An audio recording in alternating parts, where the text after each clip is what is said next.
मेरा नाम डॉक्टर अंजू चौधरी है। मैं एक एयरवे सर्जन हूँ और SRCC चिल्ड्रंस हॉस्पिटल में अटैच्ड हूँ। मैं आपको ट्रेकियोस्टोमी ट्यूब को किस तरह से ध्यान रखते हैं और चेंज करते हैं, इसके बारे में वीडियो के ज़रिए कुछ बताना चाहती हूँ। ट्रेकियोस्टोमी ट्यूब चेंज करने का सबसे पहला स्टेप है साफ़ स्टेराइल ग्लव्स पहनना और फिर ट्रॉली पर जो चीज़ें ज़रूरी है उन्हें जमाना, जैसे कि sanitiser bottle, normal saline, jelly, suction catheter जो बच्चे के ट्यूब के लिए राइट फिट हो, बच्चे की साइज़ की करेक्ट ट्यूब, स्ट्रैप्स, एक सीज़र, कैंची और गॉज पीस। फिर हम ट्यूब को लेंगे जो आपके डॉक्टर ने आपको बताई होगी कि ये साइज़ बच्चे के लिए सही है, वो साइज़ की ट्यूब लेंगे। उसे बांध के रखने के लिए स्ट्रैप्स उसी के साथ आते हैं, उन्हें खोलेंगे। 2 स्ट्रैप्स हर ट्यूब के साथ दिए जाते हैं।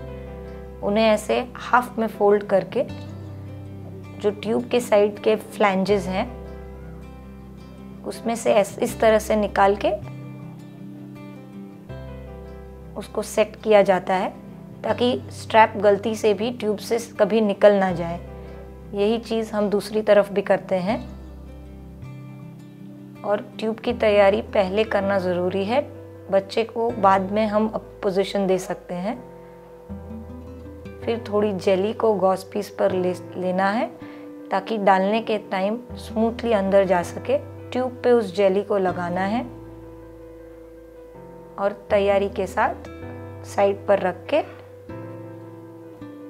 फिर बच्चे को टेबल पे लेना है। ट्रेकियोस्टोमी ट्यूब चेंज करने के लिए पहले बच्चे को इस पोजीशन देनी पड़ती है। कंधे के नीचे उसके एक इस तरह का पिलो रख के उसकी गर्दन को थोड़ा पीछे की तरफ मोड़ना चाहिए। फिर उसकी पुरानी ड्रेसिंग को हटाकर सब तैयारी के साथ ट्यूब चेंज करनी चाहिए। उसमें किसी एक जन की मदद की ज़रूरत है जो बच्चे के हाथ को पकड़े और एक बच्चे के सर को पकड़े, क्योंकि इसमें बच्चा थोड़ा रो रहा है और वही ये ट्यूब चेंज के टाइम पे इस तरह से होता है। हम पहले स्ट्रैप को कैंची से काटते हैं, फिर स्ट्रैप को गर्दन के पीछे से फ्री करके एक साइड पर लाते हैं और फिर ट्यूब को उस गले में से गर्दन से निकालते हैं। उस समय हमारे हाथ में एक क्लीन गॉज होना ज़रूरी है। निकालते टाइम बच्चे को खांसी आती है, पर इस तरह से 2 उंगली की मदद से उसके होल को स्ट्रेच करके रखना ज़रूरी है ताकि उसमें से वो सांस लेता रहे।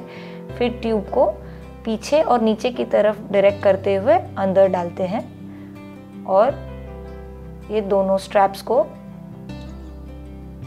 हमें सक्शन करने की ज़रूरत पड़ सकती है अगर इस समय बच्चे को बहुत खांसी आ रही है और सेक्रेशंस आ रहे हैं तो। फिर हमें स्ट्रैप को किसी एक तरफ लेकर उसे अच्छे से 2 गांठ से बांधना है ताकि गलती से बच्चा खेलते समय या कुछ गर्दन पे हाथ लगाते समय गलती से ट्यूब ना खींच दे। इसे चेक करने का एक तरीका है कि हम उसमें अपनी एक उंगली डाल के देखें। अगर हमारी एक उंगली उस गैप में जाती है इस तरह से, इसका मतलब वो सही फिट है, ज़्यादा टाइट नहीं है, ज़्यादा लूज नहीं है।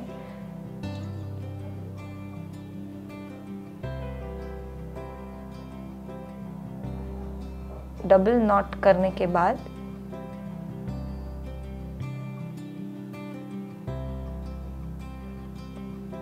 इसके बाद हमें ड्रेसिंग करने की ज़रूरत है। एक गॉज पीस को बीच में से काटकर हमें इस ट्यूब के आजू बाजू वो गॉज पीस को कुछ इस तरह से लगाना है कि वो पूरी तरह से स्किन को कवर कर सके। जैसा इस वीडियो में आप देख रहे हैं कि एक साइड पर एक कट एंड और दूसरी साइड पे दूसरा कट एंड डाला जा रहा है ताकि ट्यूब की साइड से बच्चे को स्किन को कोई तकलीफ ना हो। जो स्ट्रैप्स लंबे लगे उनको काट के छोटा कर देना चाहिए। इसके बाद हमें एक बार अच्छे से सक्शन कर लेना चाहिए। सक्शन का तरीका है कि उसे पहले पिंच करके दबा के बंद करके अंदर ट्यूब के तरफ डालना है और फिर इस तरह से पिंच करके अंदर ट्यूब सक्शन को डालना है। फिर पिंच को रिलीज करके गोल गोल ट्यूब को घुमा के अच्छे से सक्शन करना है। उसके बाद सक्शन को सलाइन से इस तरह से क्लीन करना है।